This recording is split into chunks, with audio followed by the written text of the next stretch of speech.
disculpen. Buenas tardes, estamos Hola. aquí como improvisando después del último programa que estuvimos aquí. El descanso del El miércoles descanso. pasado. Sí, ¿qué tal? ¿Cómo te fue? ¿Bien? Bien, Qué bueno. todo bien. A mí también. Yo ya les había avisado que no iba a venir porque quería descansar, pero aquí tampoco abrieron. Así que Precisamente. todos, aunque hubiera querido venir. Sí, entonces fue interesante el no ponernos de acuerdo que no íbamos a venir porque de todos modos aquí en Café Claro Oscuro, donde nos muy amablemente nos abren y nos prestan el espacio, pues dedicaron el día del trabajo al descanso. Hacen bien. Como es una empresa joven que trabaja todos los días, pues que se merecían un descanso. Yo como no trabajo, pues no. Dije, pues es lo mismo, ¿no? Sí, Un día normal, dice. un día normal. Hoy fue otro miércoles. Y pues Pero sí, excelente. Qué buena onda que estamos. y buena onda porque pues eh, algo que parecía que iba a durar 1 o 2 programas, pero ya se ha extendido como a 5, Ujú. que viene siendo el idealismo, sobre todo el alemán, que ya llevamos como tres Ay, es que está muy espacios. difícil. Y todavía nos falta un señor ahí. Sí, Uno arrastrando. ya no lo vamos, oye, no lo Yo digo que mejor. Hegel, hablemos la próxima semana, va a ser muy importante, ¿no?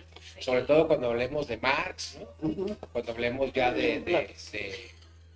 Ok, muy bien. Ay, yo que me encuentro. Un billetito de 500 pesos, no sé qué. No, sí es muy importante su sistema filosófico y muy aparte también de los... Sí, todos los demás sí parten de Hegel propiamente, ¿no? Entonces, obviamente, de nuevo, ¿no? Recordemos que en nuestro canal, ¿no? Nuestra intención es darles como una visión general, ¿no? De cada uno de los muchachos, ¿no? Que han hecho filosofía antes que Pesada. nosotros, ¿no? Nos incluye. Pesado. Filosofía pesada, nada más y nada menos. No, ni tan pesada. Es que es muy específico. Es que es muy difícil el tema, pero está interesante. A mí me gusta mucho esto del idealismo alemán. Ya vimos a Kant la vez anterior. Vimos también a quién es más. Mencionamos a Fichte una vez que Sí, estábamos me allá acuerdo. sentados. Hoy vamos a hablar de Hölderlin, ¿no? También, de Schelling, que son los idealistas. Y todos ellos son los que agarran y crean, ya digamos, las bases para lo que sería después el romanticismo, ¿no? Y Que que fue- ellos todos se toman de la mano de Kant también, Ajá. porque es Sí, como el exacto. papá de los pollitos. Tal cual. Sí, de alguna manera lo van analizando desde la perspectiva filosófica, pero también, por ejemplo, en el caso de Hölderlin, es desde la estética, desde la poesía, empieza a hablar, hay una cuestión que empiezan a hablar por Fichte también, sobre lo que es la cuestión del yo, que poco a poquito vamos a ir ahí platicándole, porque pues, no es el yo tan... que luego se maneja, por ejemplo, en el psicoanálisis, pero sí antecede a toda esta corriente que va a surgir o que se le va a dar, la cual se van a basar después ya los psicólogos. Es que, a ver, calla esa voz interior, ¿no? Ujú. Ese es el punto específico, ¿no? O sea, hay algo que está ahí hablándonos, con el que nos estamos peleando. Me pareció muy interesante a la hora de leer a Fichte, que es, digamos, como el que empezaríamos, ¿no? Ahorita, después de la introducción, ¿no? La cuestión de que él estudia el judaísmo, ¿no? Y el cristianismo para ver cómo se diferencian las dos o cuál es la pauta principal. Y bueno, ocurre que en ese entonces había una forma normal o regular de leer la Biblia o la Tanaj, ¿no? Que era de forma literal. Unos protestantes específicos traían esa corriente. Y los demás no, traían esta cuestión ya más de San Agustín, de otras personas, ¿cómo se llama? Platón, Plotino, ¿no? Etcétera. ¿Qué podríamos decir? ¿Una línea es aristotélica y la otra platónica? Sí. ¿O? Pues en cierta forma, no es tanto la respuesta, ¿no? Porque vaya, la respuesta que da Aristóteles bajo todo esto es el realismo le llaman ingenuo. O sea, las cosas son lo que son. Ese es el problema básicamente de lo que estamos hablando ahorita. Pero, por ejemplo, San Agustín y Santo Tomás sí eran... Opuestos. Ajá. Sí, Santo Tomás ya viene basándose en toda la obra de Aristóteles, pues viene a formar lo que es el tomismo.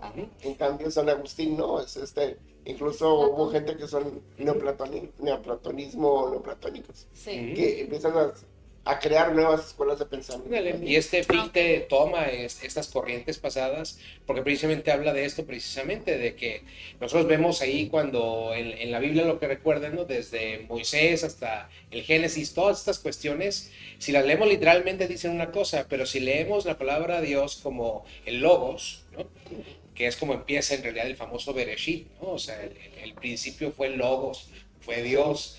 Entonces, esta razón específicamente, ¿no? Esta lectura de la razón, nos damos cuenta de que a la hora de hacer esa analogía en la Biblia, encontramos, por ejemplo, que Jacob pelea con la razón, ¿no? Pelea con Dios, por eso le cambian el nombre a Israel. Israel es el que pelea con Dios, ¿no? Y el que gana. Entonces, la fe, bueno, pero es otra cosa. Pues es eso, es estar peleándonos con esta voz interior, ¿de dónde sale, no? Independiente de que exista o no exista, hay una experiencia que no es sujeta al raciocinio o a la demostración racional, que se está peleando constantemente con lo que habíamos hablado la última vez con Kat, con este deseo. ¿Cómo es posible que sepamos que lo que queremos hacer, pero no siempre creamos que lo podamos hacer? No somos libres en general, sino que hay algo adentro de nosotros que nos está dando la realidad como es. Y esa es ahí la diferencia entre estas dos personas, ¿no? Que según entendí yo con Kant, cuando trata de escribir o de explicar sus teorías, es también como para no refutar la metafísica, pero para ver en qué sentido es no creíble, sino, ¿cuál sería la palabra? ¿En qué sentido la metafísica es posible de conocer o algo así? Hágale, o sea, conocer en cuanto a eso, precisamente que dice eso, conocer en cuanto a como concepto. Sí. O sea, ¿puedo tener un concepto del metafísico? No puedo. Porque sí, y es la situación que dice que no se puede, es decir, no se puede conocer, digamos, el sentido de la inmortalidad o de la muerte o de la justicia, digamos, porque es algo como más abstracto, ¿no? Pero también dice Kant que aunque sean cuestiones metafísicas, de todos modos se necesitan, pues no puedes descartarlas porque te sirven para conocer, no a lo mejor científicamente las cosas, pero de otra forma las cosas también. Pues así, de la forma humana. Hasta. O sea, no tenemos capacidad nosotros de conocer el númeno. Recordemos que el númeno, dentro del idealismo, esta palabra significa el objeto en sí mismo, como es fuera de nuestra percepción humana. Sí, porque no se puede. Y el fenómeno es el acto de estar viendo, ¿no? Esta cuestión y de verla. Exacto. Entonces tenemos dos tipos de fenómenos, digamos, o sea, nómenos, ¿no? Los cuerpos en sí, que Kant en ese momento no niega la capacidad de que tengamos de conocerlos, niega la capacidad de que nuestro conocimiento sea adecuado a lo que es, ¿no? Pero sí acepta la realidad o la existencia de los conceptos cognitivos. Sí, o sea, que se guía materia e idea, ¿no? Exactamente. La idea, pues, de nosotros tenemos una forma específica de cómo pensar. Aquí pongo los constructos conceptuales se basan en nuestras formas e intuiciones subjetivas y en reglas específicas de la conceptualización para unificar la información. A la hora de que vemos un cuerpo, independiente de si podemos o no aprender su existencia, tenemos una relación con ella y esa relación se da bajo un pensamiento y ese pensamiento que es el que está, digamos, en medio de entre la cosa y nosotros. Sujeto y objeto. Exactamente, esa relación. Y la mente es la que hace la unión. Exactamente. Entonces, negamos la metafísica, ¿no? Todo concepto, pero sí tenemos esta capacidad de usar la razón. Y esta racionalidad queda a segundo plano porque entonces ahí lo que se introduce, digamos, es de que podemos racionalmente creer. ¿Sí? O sea, se tiene la capacidad. De creer, pero racionalmente creo. Entonces, por eso no, o sea, a final de cuentas los conceptos metafísicos no puedo creer en ellos, pero no puedo estar seguro de ellos. Sí, ¿no? válgame Dios. Válgame Dios. Sí, no, o sea, no puedo negarlos, pero tampoco puedo afirmarlos. Así es. La asunción de la constitución conceptual de los objetos cognitivos es inevitable. O sea, a fuerza sabemos que tenemos pensamientos, independiente de lo que es. Ahora, ¿niega la realidad de las cosas? Pues él no lo niega, ¿no? Pero niega la capacidad de que nosotros las podamos captar. Esa es la cuestión. fuera sí, de porque nuestra la idea cuestión era subjetiva. que tú ves las cosas como eres tú, Ajá. no como las cosas son en sí. ¿Y cómo van a ser en sí? Pues quién sabe, porque nada más está tú y yo para Ajá. saber cómo es esa cosa. Ahí es donde entra entonces Fichte, precisamente. Lo que dice, ¿no? Con su yo. Eso yo. Exacto. Este realismo que hablamos de, o sea, esta manera de verlo, Kant le llama realismo empírico, o sea, ¿no? Entonces, Sí, que es el que se basa el conocimiento. ajá. Y al realismo empírico, como conocimiento, se antepone o se pone isomórficamente de alguna forma el idealismo trascendental, ¿no? Pero el idealismo trascendental genera esta diferencia entre el conocimiento propio y el conocimiento de las cosas en sí, y eso a los idealistas no les gusta, ni a Hölderlin, ni a Fichte, ni a ninguno de ellos, ¿no? Y bueno, ya lo resolvería pero pues está bien curada, ¿no? Está curada y complejo porque como son cuestiones de la mente, es Pues estamos siempre definiendo el conocimiento, ¿verdad? así es. Entonces, todas esas actividades que hace uno con la mente como para tratar de, porque esa es la finalidad, ¿no? Tratar de comprender el mundo, o si es como lo veo, o si no es como lo veo, si así lo siento, me lo imagino. ¿Cómo sabemos que es cierto, no? Ajá. Si llegara a caer, por ejemplo, con Berkeley, que niega la materialidad de lo demás. Sí. Entonces dices tú, no, espérate, o sea, de hecho hay algo ahí, ¿no? Y está eso, ¿no? Sabemos cómo se comporta, pero no sabemos qué es propiamente. Y ese es uno de los pleitos que tenemos aquí. De nuevo, volvemos al tema de que los científicos descubren, hacen un movimiento, lo que llamamos constantemente la revolución copernicana, ¿no? Este movimiento científico, y lo seguimos viviendo actualmente, seguimos viviendo esta idea, en cierta forma, de que la ciencia puede descubrir todas las cosas, puede descubrir lo que va a ser. Si no lo sabe ahorita, eventualmente lo va a hacer, ¿no? Neil deGrasse Tyson, ¿no? Y muchos de los nuevos científicos, e incluso en la gente, ¿no? Que niega la capacidad de la filosofía de darte una respuesta. No, es la ciencia, ¿no? La ciencia te dice cómo, pero no te dice por qué de las cosas. Sí, pero yo creo que es como un conglomerado de todo junto, ¿no? Ni la ciencia es total, ni la filosofía es total, o sea, es como un rompecabezas que se va uniendo con todo, ¿no? En eso están peleando en ese momento. O sea, no podemos decir que nada más la ciencia es la correcta, ¿no? Y digo, después vamos a ver a los positivistas lógicos, ¿no? Y aquel que dice que si no es información estadística, no es verdad, no hay cosas por el estilo. Pero pues a ver, como bien lo dice después Henri Bergson, ¿no? O sea, darle un número o un valor al dolor o al placer o a cualquier emoción en general. No le puedes dar un valor discreto, ¿no? De numérico, no se puede simplemente.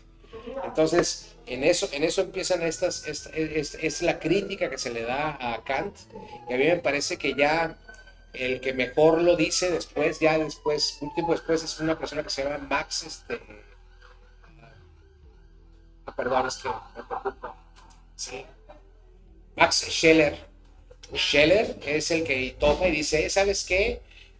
Tu idea del conocimiento se limita específicamente a los juicios sintéticos a priori, o sea, al concepto. No puedo conocer la cosa, pero sí puedo conocer el concepto de la cosa. Y ese concepto de la cosa está bien definido por mis reglas y los imperativos propios ¿no? Pero dice, no, espérate, y el contenido de ello, o sea, el puro conocimiento no es suficiente para hablar de el conocimiento de la cosa. Sí, ¿no? Porque, bueno, me llegó una idea, estoy leyendo también para revisar en el otro programa, pues a algunos sofistas, ¿no? Y uno decía, por ejemplo, que para ejemplificar el tema del conocimiento empírico, pues decía, no puedes leer miles de libros sobre el vino, pero no te puedes embriagar con ninguno, ¿no? Entonces claro, hay que darle eso a la cosa también, ¿no? Volviendo a Henri Bergson, me recuerda hacer lo mismo, dice, puedes volverte especialista en la ciudad de París, ¿no? Leer los planos, ¿no? 10 años estudiando la historia de cada uno de los edificios, y no tienes el mismo conocimiento que una persona que camina por Montmartre 10 minutos, ¿no? O sea, oler la calle, caminar, el clima, o sea, que te dé el sol, no sé. Entonces ahí es donde entra, bueno, ¿qué es más allá de negar la posibilidad? Estos vatos son más extremistas, ¿no? ellos, y dicen, no, existe el pensamiento y el ser, son lo mismo, existen igual Pues la cosas. idea, ¿no? También, ajá. Sí, se da directo, pues. Es lo primordial, entonces. Ajá. No hay este escalón entre que Kant maneja de diferenciar entre el conocimiento práctico y el conocimiento ideal, sino que es directamente, ¿no? Y es directo que se da por este concepto de la razón directamente, ¿no? Entonces, si digamos Kant une el problema que había entre empirismo y racionalismo, Ajá. ¿con ellos vuelve a separar? No, queda obsoleto. Ah, ok. Ya eso ya no se pregunta. No se pregunta, porque o sea, vaya, cualquier cuestión metafísica queda sujeta, pues, a una creencia de algo que no sabes qué es. Y no se puede comprobar tampoco. No. Sí. Lo que sí puedes comprobar precisamente es la existencia de ese yo. Yo existo. Entonces ya él brinca Descartes, Fichte brinca Descartes, y en vez de decir pienso luego existo, dice yo soy porque soy. Que nos suena otra vez a la cuestión bíblica, ¿no? Es pelea con el logos mismo, ¿no? ¿No decía Dios algo así?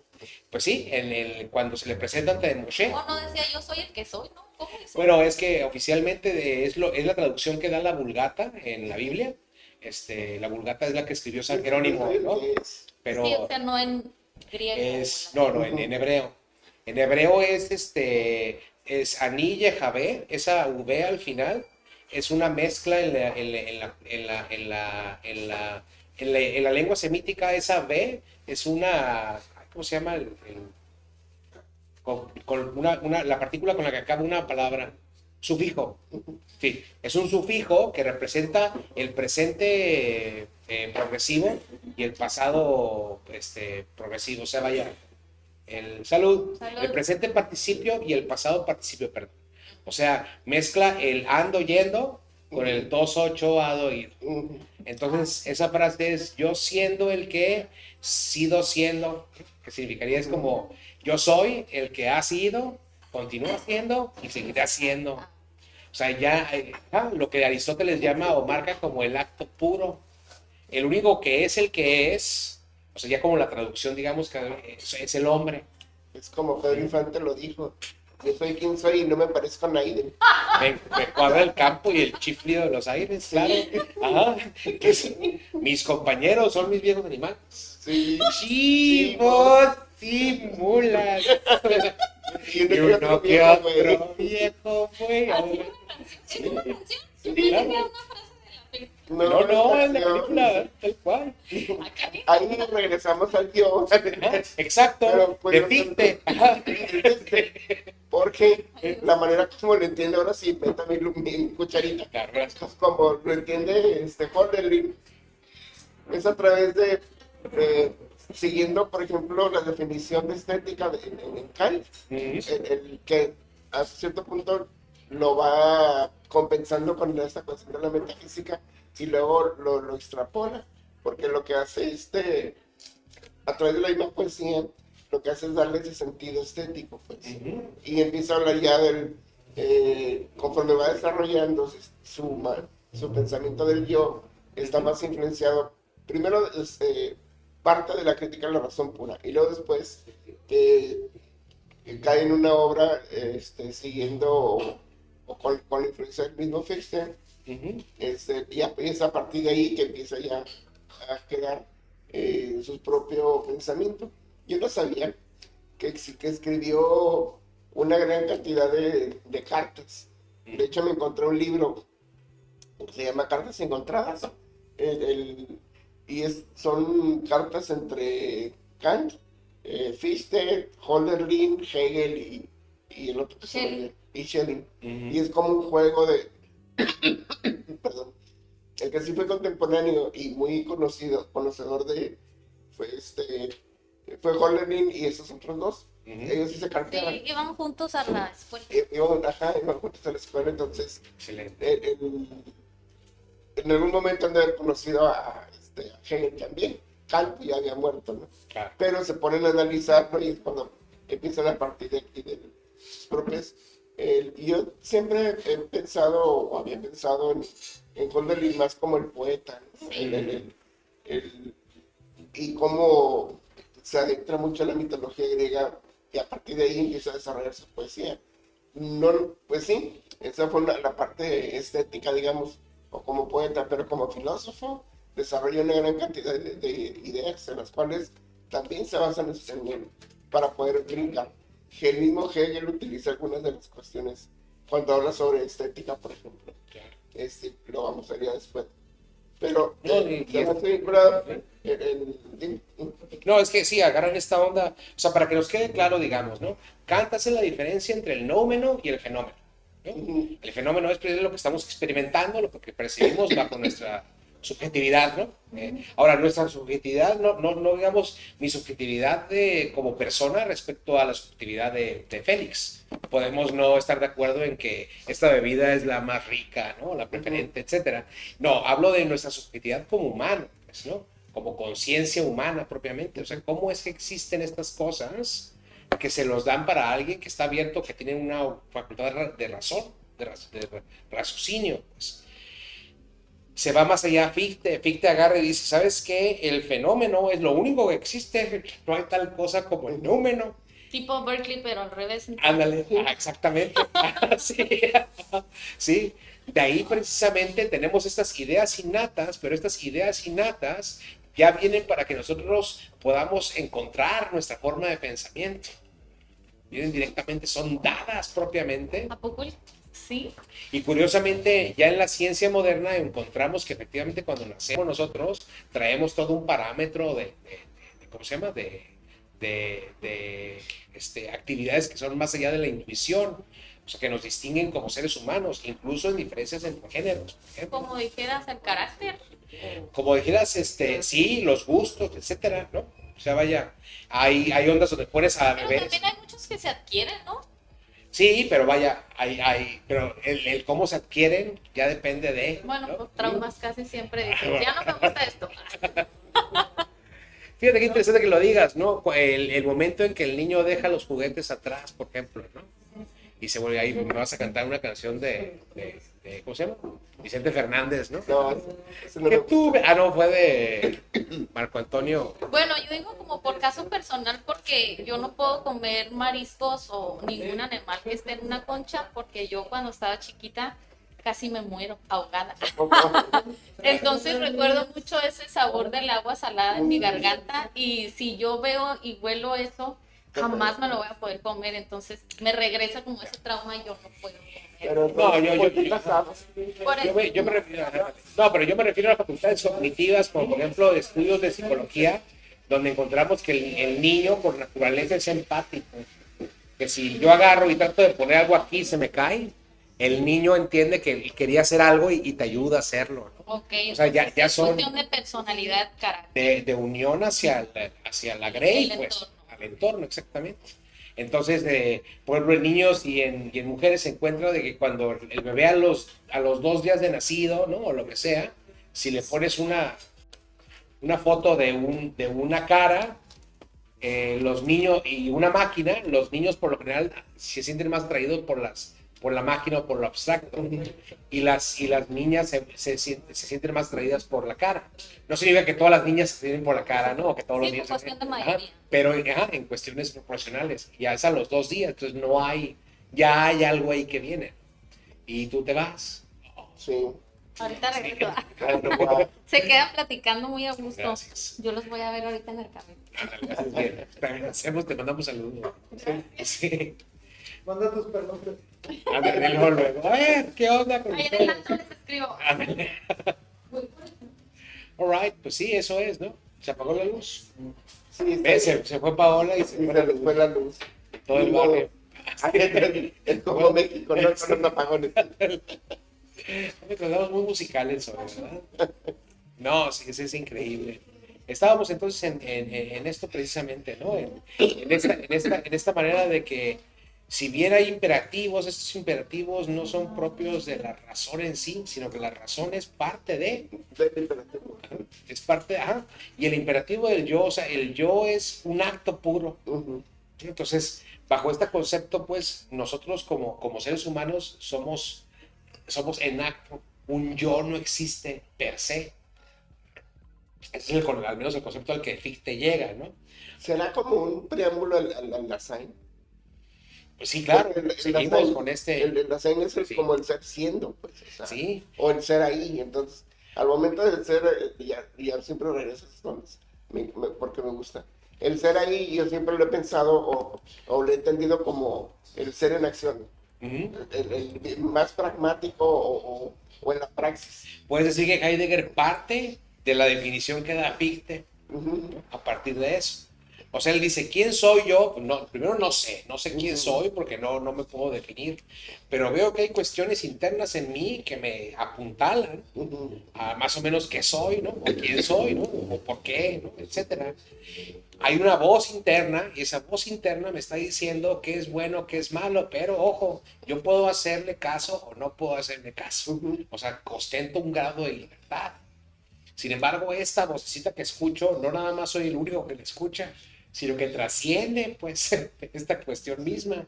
O sea, en el ser está la prueba de su misma existencia en sí, ujú, porque es. Por eso, de nuevo, volvemos a este tema. Ya no es el pensamiento define mi existencia, sino la existencia misma define mi existencia, mi esencia, ujú. pues, ¿no? Entonces, ¿y esa esencia cómo la ¿Lo conozco? define o lo reafirma? No, lo definen, sí. O sea, lo hacen, sí. Ujú, El acto mismo, ¿no? De ser. Supongamos que si yo estoy diciendo de que la finalidad, ¿no? Bueno, que no sí, entra en esto, pero aristotélicamente hablando, ¿no? Las causas de una cosa, ¿no? Sabemos que la finalidad del de la- lápiz es escribir, ¿no? Es servirnos ujú, para marcar o dibujar o lo que tú quieras, ¿no?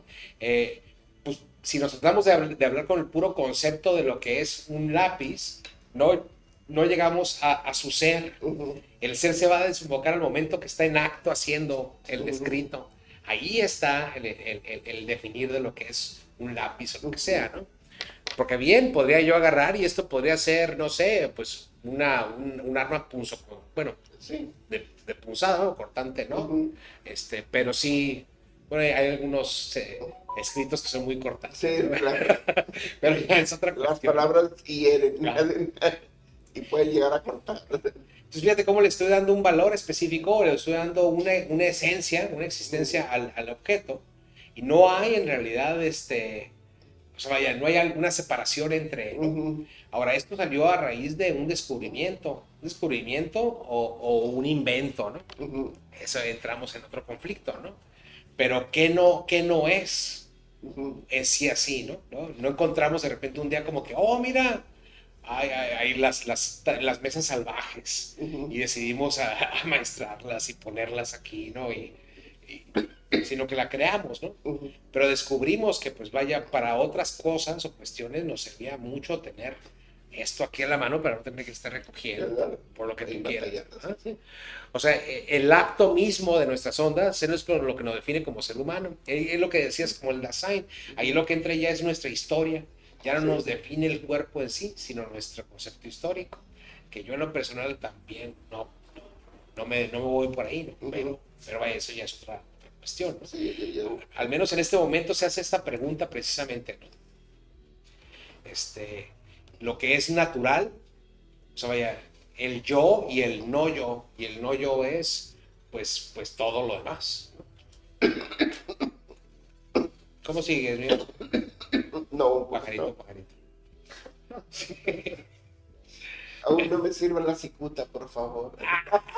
Corto, ¿verdad? Sí, sí. Quiero llegar a mañana. Laques, ¿qué es el valor? Ándale, ¿qué es el valor? Sí. Y bueno, nada más para seguir con Holdering, como decías, ¿no? Y para dar esa onda, así como entonces, como decía yo, el número, el fenómeno lo maneja Kant, Fichte dice que el número no existe, solamente el fenómeno, y mientras tanto Schelling hace una identidad absoluta entre el objeto y el sujeto. O sea, son lo mismo, estamos idénticamente, que es un pensamiento, digamos, extremista en cierta forma, pero se basa en este concepto religioso. Ujú, Por eso lo que manejas ahorita del aspecto poético, ¿no? sí, se está leyendo. Bueno, me encontré este texto que está interesante. Viene el.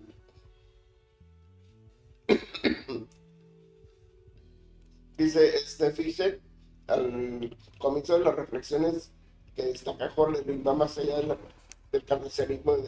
O sea, Hölderlin, al momento de dedicarle los estudios a Fichte, va más allá de lo que le llaman el cartesianismo fichteano, que consiste en la disposición absoluta de un yo autárquico, con sus propios medios. Esto se debe precisar ahora en la determinación y el contenido del sentido del recuerdo, y a saber, dice con la relación a presencia negativa, que era el pensamiento fundamental de las anotaciones respecto a su ser, de aquel pensamiento fundamental formal que con la memoria, Hölderlin lo que hace es concretar con el concepto definitivo del recuerdo. Y bien, dice, en este sentido el recuerdo se muestra como síntesis de colisión, ya que relaciona con esto la determinación de Fichte del efecto recíproco y sus observaciones respecto a la imaginación. Ahora bien, se pregunta en qué medida se presenta en la determinación, el recordar la presencia negativa de un todo, y en qué medida esto quiere decir una síntesis en colisión. Pues bien, puede ser en la misma medida que se concreta el pensar del efecto recíproco. Y empieza a hablar aquí ya de lo que es el cambio, los cambios que se pueden dar, por ejemplo, en cuanto a la imaginación. Ese estaba metiendo un poquito en la cuestión ya más de la literatura. Pero Hölderlin, hace rato dije Schelling, disculpa. Hölderlin. Se me da. Tú tuviste oportunidad de leerlo a él, ¿verdad? Porque sí es un trabajo. Sí, estuve haciendo una investigación y me conseguí varios libros sobre los poemas. Uh-huh. Hay uno que se llama The History. Los conseguí en inglés porque para español pues, está medio carito y canijo de conseguir porque son españoles. Ya. Pero los libros que me conseguí después fueron pues Heidegger analizando a Hölderlin en su obra en sí, y lo hacen, por ejemplo, en la obra de arte, un ensayito que se llama La obra de arte, y tiene otro que lo va relacionando. Haz de cuenta que es como la segunda parte o la continuación de como lo escribió Ser y Tiempo, y luego lo condenaron a 10 años de no dar clases. Entonces se puso a estar escribiendo del 45 al 54. Ya. Estuvo escribiendo todo esto, y cuando ya sale a la luz pública a dar conferencias, porque no vuelve a dar clases, empieza a dar clases y a hablar sobre lo que es el Dasein, pero desde el punto de vista de la poesía o del arte, ¿no? Hasta cierto punto. Vuelve a jugar otra vez con los mismos términos, pero ya no desde la metafísica. Okay. Entonces empieza a hablar hacer estudios sobre el arte, pero sigue utilizando los mismos términos, ¿no? Lo que hizo fue diferente. O sea, toman la estética de Kant. Sí. Okay. Sí. Y todos sus estudios se basan utilizando como ejemplo a Hölderlin, y me parece que Fichte o uno de ellos que también era poeta, ¿no? Y llega a la idea de, ahí es donde ya dice que, por ejemplo, el Dasein pues viene siendo el hombre en sí. O sea, ya no es como en el Ser y el Tiempo, sino aquí ya lo identifica directamente con el ser humano. O sea, pero también en esos desarrollos empieza a decir que el artista viene siendo como Dios, porque es el que puede desarrollar y ver más allá de cómo se van presentando las cosas, y algo vinculado, lo eleva más o menos a la calidad del filósofo. Okay. Porque el poeta, el filósofo va creando teorías, y el poeta no. El poeta, al ir creando imágenes, no se detiene. Se va cuestionando sobre las cosas que está haciendo. Ya se me está apagando esto. Sobre las cosas que está él planteando, pero como es desde la perspectiva de la poesía, pues se presta, ¿no? Para ir profundizando, y al mismo tiempo vas cuestionando. Lo que hablábamos, el romanticismo, ¿no? Sí, o sea, vaya, la experiencia propia como el conocimiento en sí. Es ese salto. Y desde la filosofía, pues, no puede ser tan, no que no ser tajante, pero no te puedes decir, pues, o sea, así nomás, sino que hay que cuestionar y además argumentar. Claro. No, sí, muy bien. Y bueno, esto nos está llevando necesariamente pues a Hegel, ¿no? Quien ya retoma ¿sí? su trabajo precisamente de fenomenología del espíritu. Es que me pareció muy interesante, ¿no? Porque es fenomenología, ¿no? Cómo es, y este espíritu, Geister, ¿no? ¿Ah? Sí, que no es no es el espíritu en sí tampoco, ¿no? Es que es De hecho, pues. Sí, no, y encontré unas cosas muy interesantes precisamente de la cuestión de cómo en muchas cuestiones esotéricas, ¿no?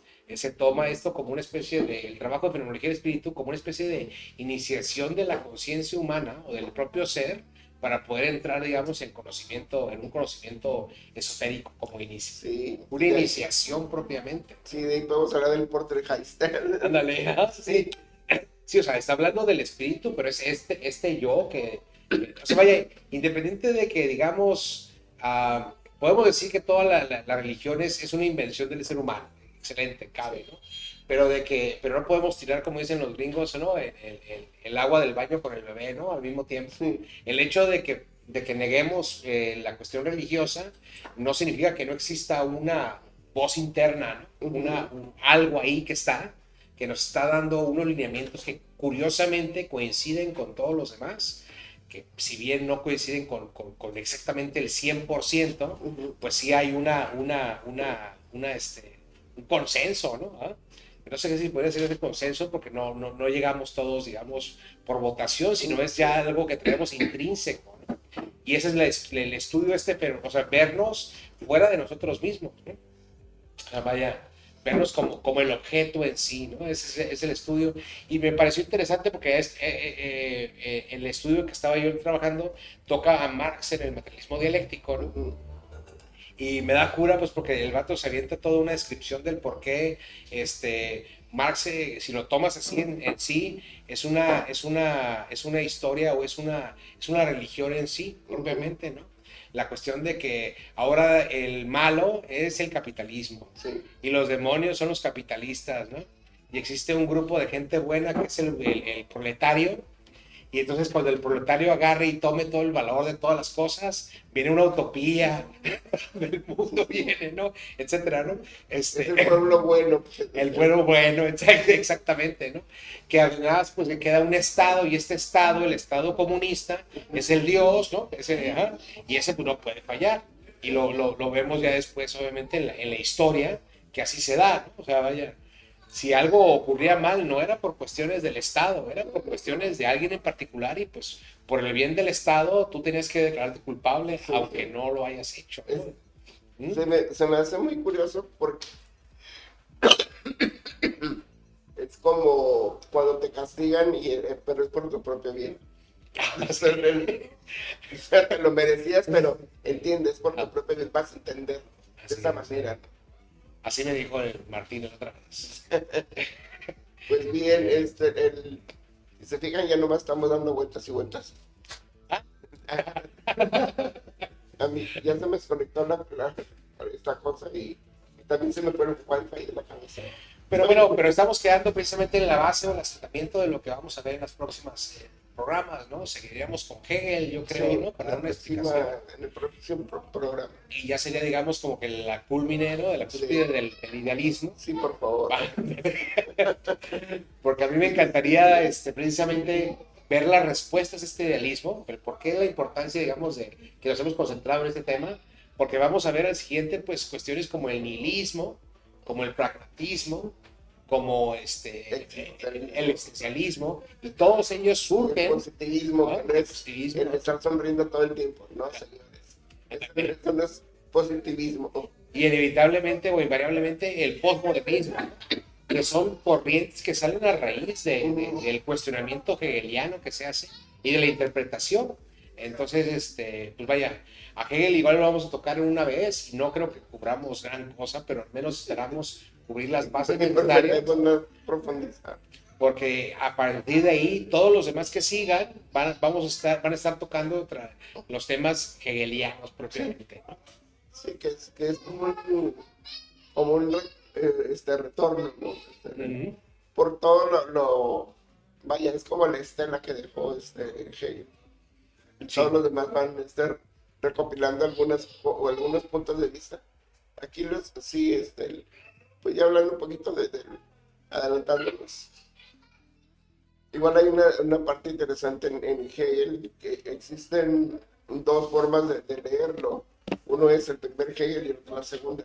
Ujú. Que incluso en el segundo Hegel, él mismo reconoce que se equivoca. Este no es spoiler alert, sino él reconoce que se equivoca e incluso corrige muchas de las cosas. ¿En qué se equivoca? Pues lo vamos a ver. Ah, ok, excelente. Ya dijiste. Entonces, sí. Ya, Es que ya tronaste pistolita. en varias de las teorías que fue desarrollando, Luego ya como... ves cuando vimos a Kierkegaard, por Sí, ejemplo, la lectura que se da después de Ujú. Hegel, ¿no? Y esta confusión que se puede prestar ahí. Sí. El pensar de que con tener el conocimiento ya somos virtuosos, etcétera. Cuando hablamos, volvemos al concepto fictiano y el de los románticos también, ¿no? Es en el acto, en el hacer las cosas, Sí. que podemos decir o adjudicarnos algún valor, ¿no? O algún adjetivo, ¿no? Y ahí te Ah, das cuenta también al momento del repaso, ¿no? Qué tan certero fuiste o no, o te alejaste de lo que estabas, de esa verdad, o a esa realidad a la que querías llegar, pues. ujú. Muchas veces, eh, por, no es negligencia, pero sí por irte a desarrollar más y más o a profundizar más, que es cuando te vas alejando sin querer, hasta que te das cuenta de que no era por ahí. Y es cuando ya recapacitas. Sí, exacto. Pues bueno, nos despedimos. Hasta la próxima. Paola ya viene en camino. No se preocupen. Sí, para que vean la fulana ahorita. Sí. ¿Cuál es el tema de esta vez, brother? Diógenes el perro. Diógenes el perro, ¿no? Ah, claro, va a estar Les curada. recomendamos Sí. la fulana dentro de hora y media más o menos. Ujú. Una hora. Una y hora, media. yo creo, más o menos. Y en el mismo canal Así con es. el grupo. Sí, en Ecúmene TVS, un saludo al Tula, ¿no? Y a todos, a nuestro productor, ¿no? Un agradecimiento a Martín. Martín. Muchas gracias, hombre. Espero Ya no llegues tarde, Martín. No, no es cierto. no echar la culpa a él. No fue por culpa de que llegamos tarde. Pero sí, Sino fue una propuesta nueva. exacto. Y Bueno, pues qué buena onda, pues ¿no? muchas gracias. Sí. Estamos de regreso. Sí, mucho gusto en verte. Pues un saludo a Paola que nos está escuchando ahorita, ¿no? En el programa y pues ya, nos vemos el próximo miércoles, primero Dios. Es lo que, ¿qué más, Martín?